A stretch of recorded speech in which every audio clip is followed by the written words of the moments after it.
And welcome back in tonight. Before we head back to the phone lines, let's take a look at one of our viewer emails. This week it comes from Dan, and here's what he says. He says, contractors and roofers are repairing my house after a tree fell on it during a tornado last month. Ladders are everywhere. Carpenters are running around on skinny platforms and all over the roof.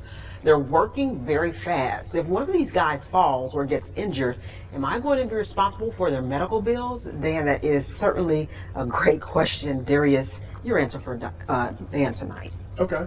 Well, Dan, first of all, that is a great question, and I have some good news for you. Generally, you aren't going to be liable if they are to fall, say, on one of their ladders or on one of their platforms. There's generally not going to be any liability for you. However, the one exception to that is if there is a known hazard or known risk on your property that you knew about and should have warned them about, and they hurt themselves because of that, then you could have some liability on your part. So I would check my property, make sure there aren't any known hazards that you haven't warned them about.